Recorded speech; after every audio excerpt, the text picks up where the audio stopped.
नमस्कार दोस्तों, आज सीखने वाले हम एरे। तो चलिए पहले एरे की एक स्टैंडर्ड डेफिनेशन हम जानते हैं। Array is a powerful tool in Excel. With using array in formula we can perform multiple calculation in single formula. जी हाँ दोस्तों, एक सिंगल फॉर्मूला के अंदर अगर आप एरे यूज करते हो तो हम यहाँ पे बहुत सारे कैलकुलेशन परफॉर्म कर सकते हैं। तो एरे की एक स्टैंडर्ड डेफिनेशंस में मैंने बताया एरे होता क्या है। तो चलिए आसान भाषा में समझ लेते हैं इसको।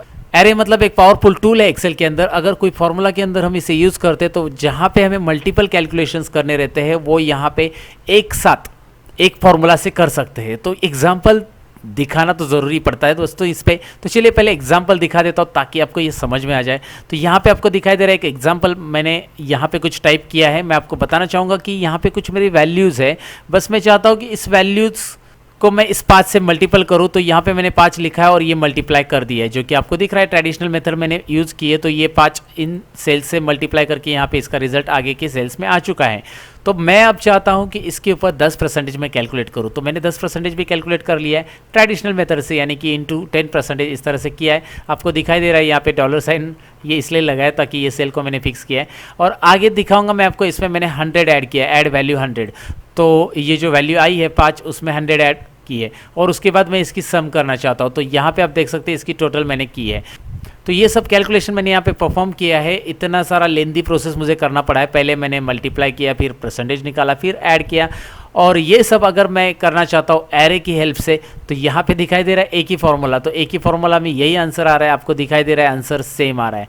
तो आप देख सकते हैं यहाँ पे और यहाँ पे आंसर सेम आ रहा है, लेकिन एक ही फॉर्मूला की मदद से मैंने ये किया है क्योंकि मैंने एरे टूल यहाँ पे यूज़ किया है इस फॉर्मूला के अंदर। तो एरे टूल्स हमें फॉर्मूला के अंदर यूज़ कैसे करना है। एरे दरअसल में फॉर्मूला नहीं है, ज़्यादातर लोग एरे फॉर्मूला ऐसा बोलते रहते हैं, लेकिन एरे फॉर्मूला है नहीं दोस्तों। एरे एक टूल्स है जो कि एक्सेल के अंदर फॉर्मूला के अंदर हम लोग यूज़ कर सकते हैं। दरअसल ये प्रोग्रामिंग लैंग्वेजेस में यूज़ होता है, अपने C++ में ऐसा कुछ प्रोग्रामिंग लैंग्वेज सीखा होगा तो आपको शायद पता रहेगा कि एरे क्या होता है। तो एरे दरअसल प्रोग्रामिंग लैंग्वेज में होता है दोस्तों, जहाँ पे नंबर ऑफ वैल्यूज़ हमें असाइन करने रोज़ और कॉलम के अंदर। तो एरे की मदद से यहाँ पे नंबर ऑफ वैल्यूज़ असाइन की जाती है। तो यहाँ पे वैसे ही नंबर ऑफ वैल्यूज़ नहीं, हम लोग नंबर ऑफ फार्मूलाज एक साथ असाइन कर पा रहे हैं, क्योंकि उन सेल्स के ऊपर नंबर ऑफ फार्मूलाज कैसे असाइन होगा ये एक्सेल बता देगा आपको दोस्तों। तो एरे के बारे में मैं बहुत डिटेल में बताने वाला हूँ दोस्तों, क्योंकि मैं जब C और C++ पढ़ाता हूँ तभी भी एरे यूज़ करता हूँ। तो मेरे प्रोग्रामिंग स्टूडेंट्स भी एरे को बहुत सारे यूज़ करते हैं। तो एरे को डिटेल में समझना है तो आपको मेरे पूरे एरे के वीडियोस देखने पड़ेंगे। और एरे के वीडियोस के जो एग्जांपल्स है मेरे साथ शेयर किए हैं फ्रेंड जितेश चावला यानी जैकी चावला, जिन्होंने कहा कि सर एरे की भी सीरीज़ ज़रा चालू कीजिए। उन्होंने ये एग्जाम्पल शेयर किए। ये एग्जाम्पल जो भी दिख रहा है आपको उनके ही है। तो उनको तो मैं धन्यवाद कहना चाहूँगा इस बात पे कि एरे के एग्जांपल्स मेरे साथ शेयर किए और मुझे रिकमेंड किया कि एरे की वीडियो चालू किया जाए। तो चलिए आज का ये टॉपिक शुरू करते हैं, एरे के बारे में और डिटेल में जानना। मैं हूँ सतीश, लर्न मोर चैनल में आप सबका स्वागत करता हूँ। Let's begin to learn this. तो चलिए मैंने एरे को एक्सप्लेन करने की कोशिश की इंट्रो पार्ट में, लेकिन यहाँ पे मैं प्रैक्टिकली एक्सप्लेन करता हूँ और एरे के बारे में डिटेल में समझाने की कोशिश करता हूँ। एरे समझना पड़ेगा आपको, तभी एरे जाकर आप अप्लाई कर सकते हैं दोस्तों यहाँ पे। और एरे कैसे अप्लाई करना है एग्जाम्पल में समझने वाले हैं हम लोग। तो यहाँ पे आपको दिखाई दे रहा है कुछ नंबर्स मैंने टाइप किए हैं और जो नंबर्स का टोटल यहाँ पे मैंने निकाल लिया। तो टोटल तो ये बेसिकली एक्सेल के सम फॉर्मूला से मैंने निकाला है, लेकिन मैं आपको दिखाऊंगा कि ये इसके अंदर जो वैल्यूज़ यहाँ पे इंक्लूड हो चुकी है, ये अगर आपको देखनी है तो इसको सिलेक्ट करना और F9 बटन आपको प्रेस करना है। तो यहाँ पे आपको स्क्रीन पे दिखाई दे रहा है कि ये जो ऊपर की वैल्यूज़ आपने ली है वो वैल्यूज़ किस तरह से आ रही है। 10, 20, मतलब आपने लिखी हुई अलग अलग रो में वैल्यू कोमा से सेपरेट होती है। तो ये इसे यहाँ पे दिखाई दे रहा है रो डायमेंशनल एरे हो गया। अगर रो और कॉलम इंक्लूडिंग डायमेंशनल एरे है तो वो कैसे आपको शो करना है मैं आपको यहाँ पे दिखा देता हूँ।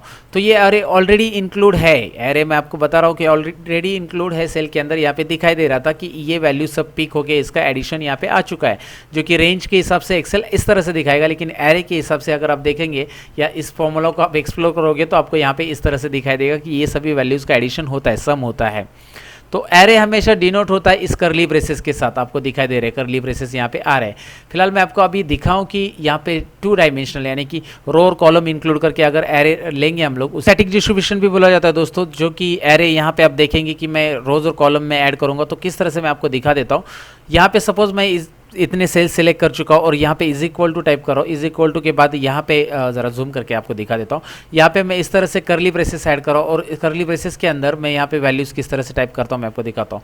1 फिर मैं यहाँ पे कॉमा दे रहा हूँ क्योंकि मुझे यहाँ पे कॉलम सेपरेट चाहिए, तो मतलब नेक्स्ट कॉलम में ये वैल्यू जाने के लिए यहाँ पे कॉमा देना जरूरी है यहाँ पे। फिर हम लोग यहाँ पे देंगे कोलन, नेक्स्ट रो में आने के लिए वैल्यू, फिर 3,4, फिर कोलन देंगे, फिर यहाँ पे 5,6, फिर कोलन देंगे, फिर 7,8। और अगर मैं यहाँ पे मैं प्रेस करूँगा कंट्रोल शिफ्ट एंटर, जी हाँ कंट्रोल शिफ्ट एंटर, जो कि एरे यहाँ पे रिप्रेजेंट करने के लिए शॉर्टकट की एक्सेल के अंदर। तो यहाँ पे कंट्रोल शिफ्ट एंटर प्रेस करने के बाद आपको दिखाई दे रहा है 1,2, मतलब आप देख सकते हैं यहाँ पे F2 बटन मैं आपको प्रेस करके दिखाता हूँ।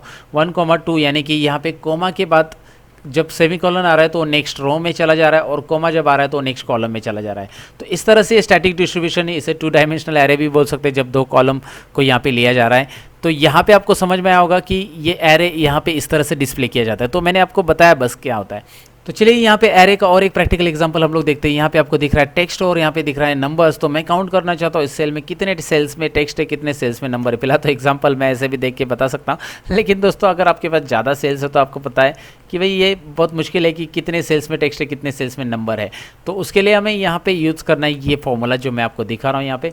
तो चलिए यहाँ पे मैं टाइप कर रहा हूँ इज इक्वल टू इफ, और इफ के बाद मैं यहाँ पे ले रहा हूँ इज टेक्स्ट लेना है। Suppose is text find out करना है, नंबर करना है, तो इज नंबर लेना है। तो फिलहाल मैंने लिखा इज टेक्स्ट के अंदर मैंने ली ये पूरी वैल्यूज सेलेक्ट।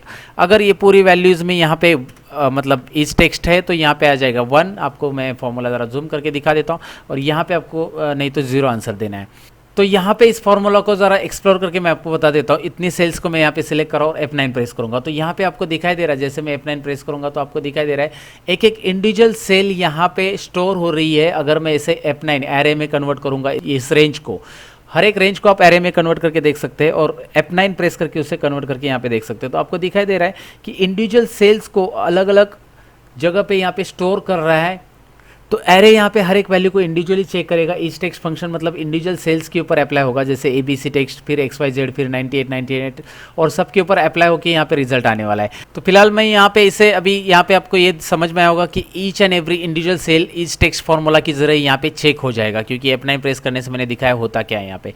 तो फिलहाल ये फॉर्मूला पूरा टाइप कर दिया मैंने, और अगर आपको इसका रिजल्ट देखना है तो यहाँ पे आपको पहले इसका रिजल्ट तो फिलहाल आपको चाहिए, लेकिन आपको क्या करना है कि यहाँ पे जितनी ईच टेक्स्ट वाली वैल्यू है उसको क्या आने वाला है। अगर टेक्स्ट है तो 1 आएगा, ईच टेक्स्ट नहीं तो 0 आएगा। तो जितने भी ईच टेक्स्ट वाली 1 मतलब यहाँ पे पहले ABC को काउंट होगा, ABC के लिए यहाँ पे ईच टेक्स्ट है तो 1 तो शो होगा, फिर XYZ के लिए भी 1 शो होगा, फिर 98 वगैरह के लिए 1 नहीं शो होगा, क्योंकि इसके लिए ईज नंबर है वो तो 0 शो होगा। तो वो टेक्स्ट है तभी 1 शो करेगा, लेकिन ये जो जितने भी 1 आएंगे उनको मुझे ऐड करना होगा।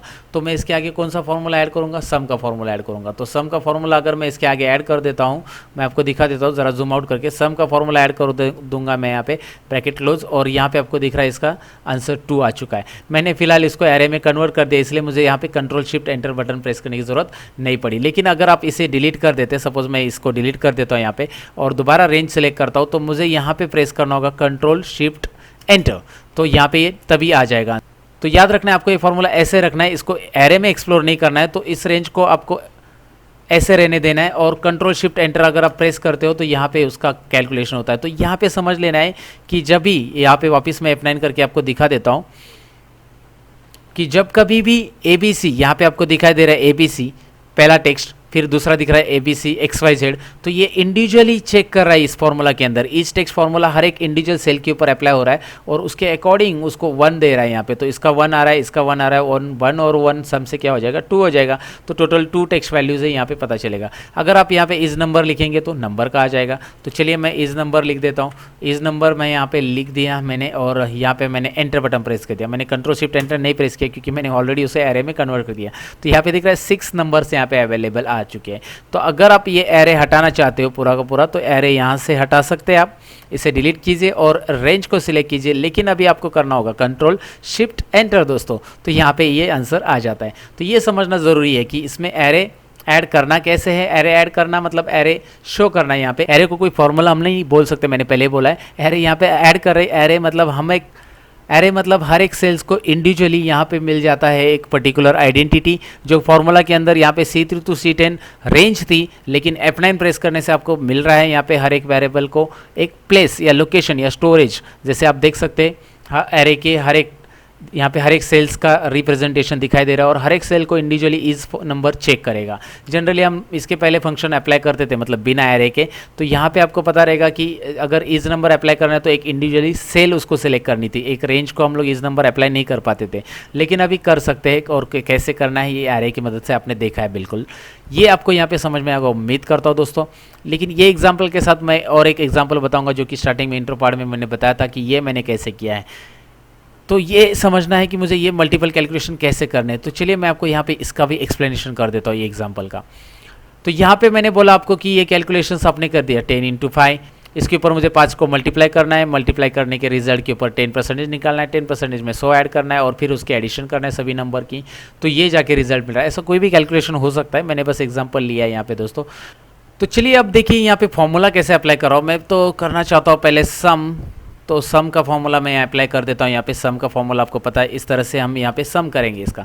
तो ये एडिशन तो करना है हमें, लेकिन इसके ऊपर मल्टीप्लाई बाय 5 करना है, तो यहाँ पे हमें इसके लिए ब्रैकेट ऐड करना है और यहाँ पे हम लोग करेंगे मल्टीप्लाई बाय 5। यहाँ पे आपको दिखाई दे रहा है मल्टीप्लाई बाय 5 होगा, लेकिन मल्टीप्लाई 5 के बाद और एक ब्रैकेट ऐड करेंगे क्योंकि हमें करना है उसके ऊपर 10% कैलकुलेशंस। तो यहाँ पे इसका ब्रैकेट मैं क्लोज कर दूंगा पहले, क्योंकि यहाँ पे मुझे 10% ऐड करना है, तो पहले मल्टीप्लाई बाय 5 का ब्रैकेट क्लोज होना चाहिए। तो उसके बाद मल्टीप्लाई बाय 10% यानी कि 10% आप लिख सकते हैं, इस सेल को भी सिलेक्ट कर सकते हैं। यहाँ पे 5 की जगह भी मैं ये सेल सिलेक्ट कर लेता हूँ, आपको समझ में आएगा कि 5 मुझे मल्टीप्लाई करना है, फिर 10% उसके ऊपर कैलकुलेट करना है। फिर इसके लिए मैं यहाँ पे एक ब्रैकेट फिर से ओपन कर लूँगा, यहाँ पे आपको दिखाई दे रहा है ब्रैकेट ओपन होगा और ये ब्रैकेट यहाँ पे क्लोज हो जाएगा। और फिर आपको मैं बताऊँगा कि इसके बाद करना क्या है हमें, उसके बाद एडिशन 100 करना है। तो एडिशन 100 की ये सेल मैंने सिलेक्ट की। तो आप देख सकते हैं यहाँ पे मैंने ये ब्रैकेट कैसे किया। पहला जो ब्रैकेट रखा है वो रेंज का ब्रैकेट आपको दिख रहा है, और यहाँ पे ब्रैकेट इसलिए ज़रूरत है क्योंकि यहाँ पे आपको बॉडोमस थ्योरी तो पता रहेगी, bracket of division, multiplication, addition and subtractions. तो यहाँ पे ब्रैकेट अगर कंप्लीट नहीं करेंगे प्रॉपरली तो कैलकुलेशन प्रॉपर नहीं होगा, क्योंकि वो प्रॉपर अगर डिस्ट्रीब्यूशन करना है कैलकुलेशंस का तो आपको यहाँ पे ब्रैकेट बहुत ज़रूरी है। तो यहाँ पे ब्रैकेट ऑफ रहेगा पहला वाला जो एडिशन करेगा A4 to A9 का, लेकिन उसके हर एक वैल्यूज़ के साथ यहाँ पे A4 to A9 की हर एक वैल्यूज़ को एरे यहाँ पे अगर हम कन्वर्ट करेंगे तो हर एक वैल्यूज़ को 5 से मल्टीप्लाई किया जाएगा, और उसके बाद उसके हर एक वैल्यूज़ के साथ 10% हम कैलकुलेशन करेंगे, और उसके बाद हर एक वैल्यूज़ के साथ हम यहाँ पे एडिशन 100 करेंगे। पहले ब्रैकेट मैं दे देता हूँ और फिर आपको मैं यहाँ पे दिखा देता हूँ। यहाँ पे मैंने ब्रैकेट क्लोज किया, लेकिन यहाँ पे एक ब्रैकेट हमें और एक ज़रूरी है, जैसे कि ये ब्रैकेट हम ओपन करेंगे यहाँ पे और यहाँ पे क्लोज डालेंगे, क्योंकि सम का ब्रैकेट आखिरकार यहाँ पे क्लोज हो जाएगा एंडिंग में।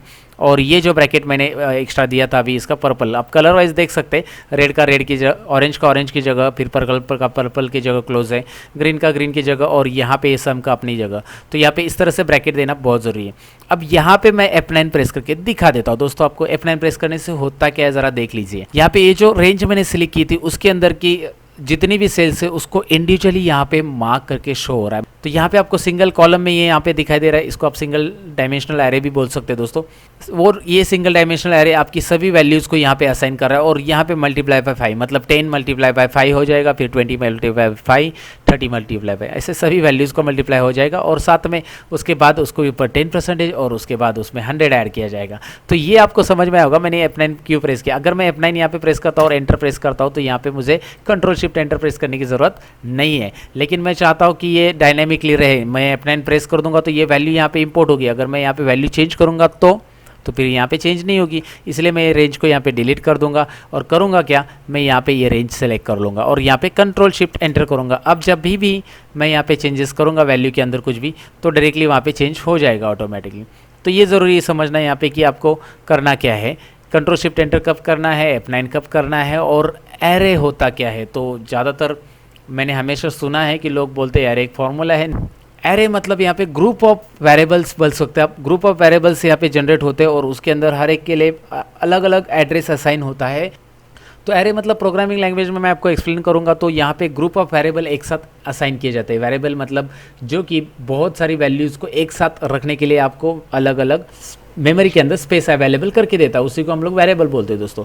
तो यहाँ पे ग्रुप ऑफ अगर वैल्यूज़ असाइन करनी है एक साथ और हर एक वैल्यू को अलग अलग एड्रेस असाइन करना है, ताकि उस अलग अलग एड्रेस स्पेस पे जो वैल्यू स्टोर है उसके ऊपर वो फॉर्मूलाज हम अप्लाई कर पाए जो हमें करना है, तो वो उसे हम एरे में लेते हैं। तो एरे यही होता है दोस्तों, बाकी कुछ नहीं है।